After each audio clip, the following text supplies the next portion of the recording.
Good afternoon. My name is Joe Responti. I'm past president of the Alumni Association here. And the topic that I wanted to bring up is the athletic department and our position vis-a-vis Division I and Division II, and how I do not want to see this next president hamstrung by decisions that are being made right now. My understanding, there are certain timetables regarding the NCAA that are not interfaced exactly with what we're doing here. The mayor of the city of New Orleans, Mitch Landrieu, Councilman Arnie Filko, the senator for our district here, Ed Murray, have all come out publicly to say we need the University of New Orleans to stay Division I. As we stand here today, it is a Division I university, but the move is afoot to push it to Division II at what I feel is inappropriate breakneck speed. We have tried to contact people. What we're asking is that this move be forestalled, because it's easy to go from Division I to Division II. To get back into Division I, from my understanding, is quite difficult. And I have my thoughts, but there seems to be no legitimate reason to rush to this judgment. We are now under a new paradigm. It's a new system. The members of the U of L system are by and large Division I schools. I think it is now a perfect fit. I think to rush to this Division II position is wrong. I think you're going to be eviscerating that department. You're going to be eviscerating the next president, and hamstrung. He's going to be tied to this. So what I'm asking, Mr. Moffitt and the board, is to the extent that you can control this, I'm telling you that I'm speaking for a large member of the UNO alumni community. This is not, I think that the information you've gotten regarding the finances of this is misinformation. I am prepared to speak to you all and show you the numbers. I've spoken to athletic directors in and outside of the U of L program, and I think that what the direction that the positions are being taken now by the athletic department are wrong. I would like to give this new president, whoever he or she may be, the chance to present his university in the way that he or she wants to do this. So I'd ask you to help us into slowing this process down so that we can all come with the information you need to make a clear decision on what's right and what's wrong for this university. Thank you. Thank you. Our next speaker is Mr. Adrian Perret. He's a member of the staff here at the university, and he'll be followed by Mr. William Savage. First of all, I want to thank you for the opportunity to speak to you today. As mentioned, my name is Adrian Perret, and I'm a licensed clinical social worker and on the professional staff with the Counseling and Career Center under the Division of Student Affairs. And as the name implies of our department, we offer counseling or mental health counseling and career services to UNO students. Obviously, we are an academic institution, and it's very important that we focus on bringing someone in who has a strong academic focus and is interested in academic excellence. But I also think that we need someone who recognizes the absolutely vital role of non-academic units and departments, including student support services, for recruitment, retention, and student success. And today I will utilize brevity for the sake of emphasis. Thank you very much. Thank you. Our next speaker is Mr. William Savage. He's a retired professor from UNO, and he'll be followed by Edith Talley.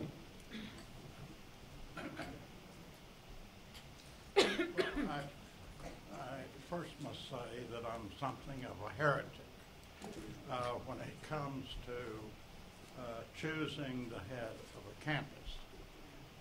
I think that the academic program needs to be protected and expanded.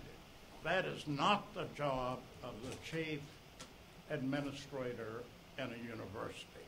That's the job of the provost, the deans, and the faculty. If we want to get the right kind of person to head this campus, then I think if we would print the remarks that Mr. Seville made about the location of the University of New Orleans with a large city, a great port, access to foreign markets, and so forth, somewhere you're going to find an ambitious man or woman, maybe the president of another school or a dean, maybe a junior executive of a major corporation who's going to look at that and say, we can make something out of that institution. So I would urge that the search committee be very careful about the kind of person they bring in to head this campus. Has to be someone who understands the importance of the academic program and the role of the faculty and staff in governance. That's very important, but it is important that you have the person who can take advantage of the unique properties that exist for the University of New Orleans. We're asking students to pay upwards of $30,000 for an undergraduate education. That $30,000 will be a bargain if we can get the right kind of leadership in this institution.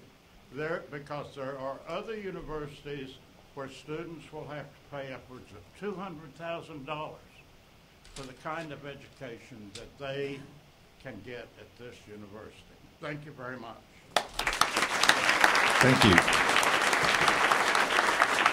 Our next speaker is Edith Talley. She's a student at the university, and she'll be followed by Denise Strong. Good afternoon. I'm Edith Talley, and obviously I didn't get the memo about the dress code. I apologize for that. I am obviously a non-traditional student. I'm 52 years old, married, grandmother, 3 sons. My youngest is graduating from LSU in the spring this year. So I'm not your typical student, but I am the face of students to come. As our economy is shifting, more and more of us are finding ourselves in the position of having to recreate ourselves. And so, as you can see, I'm a little nervous, but nevertheless, what I'd like to see in our president is someone who understands that dynamic that's changing in our economy, appreciates that people like me are a growing face in the community of the school, and is able to work and appreciate what we bring to the school as well as what we're taking away from it. The experience, the life experience that we bring to it. I've had a fabulous experience so far here at UNO. I love every minute of it, and I don't think I would have appreciated it nearly as much at 18 as I do at 52. I think we have a lot to give to UNO. I think UNO has a lot to give to us, and I'd like to see a president who appreciates that, works with the faculty and with the students to make it good for all of us. Thank you. Thank you. Our next speaker is Denise Strong, a member of the faculty at the university, and she'll be followed by Aaliyah Cott.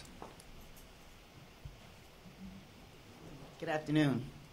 I'd like to say a word about a quality that I'm looking for in a university president. I think it's essential, is someone who has a demonstrated track record and commitment to diversity, and someone who understands diversity beyond the obligatory nod to diversity. So we understand there's the obligatory nod to diversity in terms of students and in terms of faculty and staff. But I think it's important, and I think someone with a demonstrated track record would complement some of the characteristics that previous speakers had mentioned. The speaker who talked about thinking big in economic development. So the issue is that we want to prepare students for the 21st century. And certainly UNO is in a position to continue to build its reputation for academic excellence. And it's certainly poised to become a leader in preparing students for a global economy. We already have a strong commitment to international education. We have great programs. We already have great faculty exchanges in terms of international exchanges. But I think we can build on what we're already doing and strengthen and deepen that commitment to diversity.